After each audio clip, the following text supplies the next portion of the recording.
할렐루야, 11월 23일 목요일 새벽입니다. 오늘 하나님께서 주신 은혜의 말씀은 마태복음 8장 5절에서 17절 말씀입니다. 신약성경 마태복음 8장 5절부터 17절까지 말씀을 봉독해 드리겠습니다. 예수께서 가버나움에 들어가시니 한 백부장이 나와 간구하여 이르되 주여 내 하인이 중풍병으로 집에 누워 몹시 괴로워하나이다. 이르시되 내가 가서 고쳐주리라. 백부장이 대답하여 이르되 주여 내 집에 들어오심을 나는 감당하지 못하겠사오니 다만 말씀으로만 하옵소서. 그러면 내 하인이 낫겠사옵나이다. 나도 남의 수하 있는 사람이요 내 아래에도 군사가 있으니 이더러 가라 하면 가고 저더러 오라 하면 오고 내 정도로 이것을 하라 하면 하나이다. 예수께서 들으시고 놀랍게 여겨 따르는 자들에게 이르시되 내가 진실로 너희에게 이르노니 이스라엘 중 아무에게서도 이만한 믿음을 보지 못하였노라. 또 너희에게 이르노니 동서로부터 많은 사람이 이르러 아브라함과 이삭과 야곱과 함께 천국에 앉으려니와 그 나라의 본 자손들은 바깥 어두운 데 쫓겨나 거기서 울며 이를 갈게 되리라. 예수께서 백부장에게 이르시되 가라 내 믿은 대로 될지어다 하시니 그 즉시 하인이 나으니라. 예수께서 베드로의 집에 들어가사 그의 장모가 열병으로 앓아누운 것을 보시고 그의 손을 만지시니 열병이 떠나가고 여인이 일어나서 예수께 수종들더라. 저물매 사람들이 귀신 들린 자를 많이 데리고 예수께 오거늘 예수께서 말씀으로 귀신들을 쫓아내시고 병든 자들을 다 고치시니 이는 선지자 이사야를 통하여 하신 말씀에 우리의 연약한 것을 친히 담당하시고 병을 짊어지셨도다 함을 이루려 하심이더라. 아멘. 오늘은 예수님의 권세라는 제목으로 하나님의 말씀을 상고하겠습니다.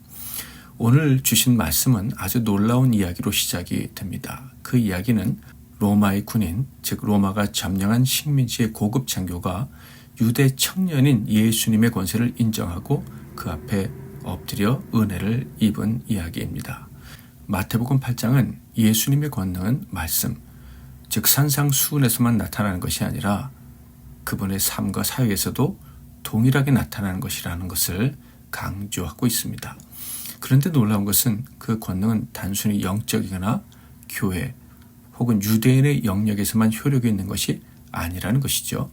바로 세상 권력자들까지도, 즉 불신자들까지도 예수님의 권능을 인정하고 그 앞에 머리를 조아려야 하는 그런 권능이다라는 거예요. 즉 예수님의 권능은 세상 권세가 굴복할 정도의 권능이라는 것입니다. 예수님은 사람의 몸을 입으신 하나님이시죠. 메시아입니다. 그것도 약한 모습으로 오신 메시아이시죠. 그러나 그의 권세는 이 세상 그 어떤 것과도 비교할 수 없는 강력한 것이었습니다. 오늘의 이야기는 예수님께서 당시에 갈릴리 지역에서 군사적으로나 경제적으로나 가장 중요했던 가버나움이라는 도시에 들어가실 때의 일입니다. 5절 6절 예수께서 가버나움에 들어가시니 한 백부장이 나와 간구하여 이르되 주여 내 하인이 중풍병으로 집에 누워 몹시 괴로워하나이다. 예수님께서 가버나움에 들어가실 때 마치 기다렸다는 듯이 그 도시의 권력자 중 한 사람이었던 백부장이 예수님께 도움을 청한 거예요. 간구했다, 간절히 기도했다라는 거예요. 그 간절히 기도했던 이유는 자기의 사랑하는 종이 중풍병으로 누워서 고통당하고 있기 때문이었습니다. 그는 예수님께 그 종을 고쳐달라고 기도했던 것입니다. 참고로 당시에는 중풍병은 불치병, 저주받은 사람들이 받는 병이다라고 생각을 했습니다. 당연히 신적인 능력이 아니면 절대로 고칠 수 없는 병이었죠. 누가복음에는 이렇게 기록되어져 있어요. 누가복음 7장 2절 3절 어떤 백부장의 사랑하는 종이 병들어 죽게 되었더니 예수의 소문을 듣고 유대인의 장로 몇 사람을 예수께 보내어 오셔서 그 종을 구해주시기를 청한지라. 이를 통해 알 수 있는 것은 백부장이 평소에 유대인들에게 호의적이었고 그래서 장로들이 백부장의 부탁을 받고 예수님께 도움을 청한 것으로 볼 수 있습니다. 예수님은 이 요청을 받으시고 그가 유대를 점령한 로마의 군인, 즉 이스라엘의 원수고 또 당연히 이방인인 것을 아셨지만 바로 이렇게 답을 주셨죠. 7절 이르시되 내가 가서 고쳐주리라. 그러자 이 소식을 들은 이 백부장은요 바로 사람을 다시 예수님께 보내서 이렇게 아뢰입니다. 8절 9절 백부장이 대답하여 이르되 주여 내 집에 들어오심을 나는 감당하지 못하겠사오니 다만 말씀으로만 하옵소서. 그러면 내 하인이 낫게 싸움나이다. 나도 남의 수하 있는 사람이요 내 아래에도 군사가 있으니 이더러 가라 하면 가고 저더러 오라 하면 오고 내 정도로 이것을 하라 하면 하나이다. 그러니까 백부장이 한 말은 예수님은 진정한 권세자이심으로 한 번만 말씀해 주시면 된다라는 것이에요. 그렇지 않습니까? 왕이나 주인이 자기 부하들이나 종에게 명하거나 무엇을 선물해 준다고 할 때 말만 하면 되는 것 아니겠습니까? 더더구나 세계 최고의 권세자라면 정말 손가락 하나 까딱할 필요가 없어요. 한마디면 되는 것이죠. 그러므로 이 백부장은 예수님의 권세를 온전히 인정하고 있었던 것입니다. 예수님의 능력만 인정한 것이 아니라 예수님을 진정한 왕으로 인정을 하고 있었다라는 거예요. 인간들에게는 전혀 가능할 수 없는 불가능한 영역까지도 다스리는 진정한 통치자로 예수님을 인정하고 있었다라는 것이죠. 이방인 백부장이 이렇게 주님의 권세를 인정하고 높여드리자 예수님께서 이렇게 그를 칭찬하시고 그의 기도에 응답하셨습니다. 10절부터 13절 예수께서 들으시고 놀랍게 여겨 따르는 자들에게 이르시되 내가 진실로 너희에게 이르노니 이스라엘 중 아함에게서도 이만한 믿음을 보지 못하였노라. 또 너희에게 이르노니 동서로부터 많은 사람이 이르러 아브라함과 이삭과 야곱과 함께 천국에 앉으려니와 그 나라의 본 자손들은 바깥 어두운 데 쫓겨나 거기서 울며 이를 갈게 되리라. 예수께서 백부장에게 이르시되 가라 내 믿은 대로 될지어다 하시니 그 즉시 하인이 나으니라. 그리고 이어서 베드로의 장모와 다른 많은 사람들도 고쳐주셨는데 이 일이 메시아로서 사명을 감당하신 것이죠. 17절 이는 선지자 이사야를 통하여 하신 말씀에 우리의 연약한 것을 친히 담당하시고 병을 짊어지셨도다 함을 이루려 하심이더라. 그런데 어떤 메시아죠? 우리의 연약함을 대신 지시고 담당하시는 가장 비참하게 죽으셔야 될 인간의 몸을 입으신 메시아입니다. 그런데 그분은 믿는 자들에게만 보이는 무엇을 갖고 계실까요? 맞습니다. 권세를 갖고 계신 거예요.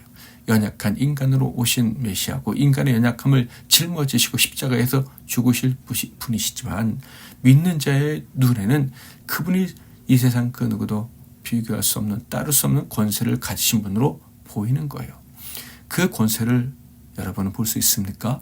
그 권세를 믿고 보고 그래서 그 앞에 엎드려 은혜로 말씀으로 다스려 주기를 구한다면 그 사람은 천상천하의 가장 복된 자들입니다. 오늘 이 새벽에도 주님 앞에 무릎을 꿇고 주님의 만물의 통치자이심을 인정하고 우리의 삶을 다스려달라고 기도하시는 저와 여러분이 되시길 바랍니다. 그 자체가 복임을 기억하고 기도할 수 있기를 주님의 이름으로 축원합니다.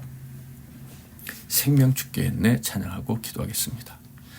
생명 주께 있네 능력 주께 있네 소망 주께 있네 주 안에 있네 생명 주께 있네 능력 주께 있네 소망 주께 있네 주 안에 있네 생명 다해 주 찬양하리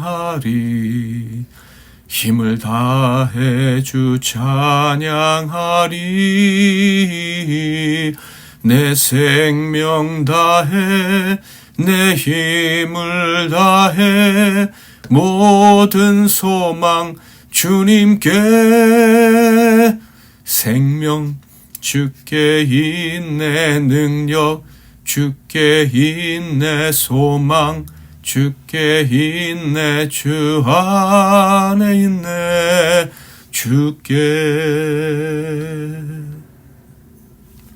오늘도 말씀 잡고 기도함으로 승리의 삶 시작하시는 저와 여러분이 되시기를 바랍니다.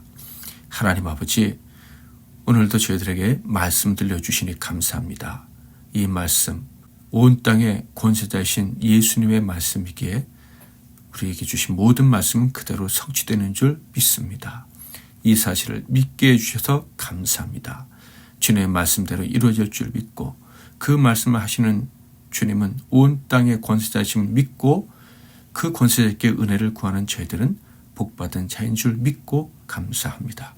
이 새벽에 주님께 도움을 구하는 저희들을 불쌍히 여겨 주시고 주님만이 도와주실 수 있음을 믿고 기도하는 우리의 기도에 응답해 주시옵소서.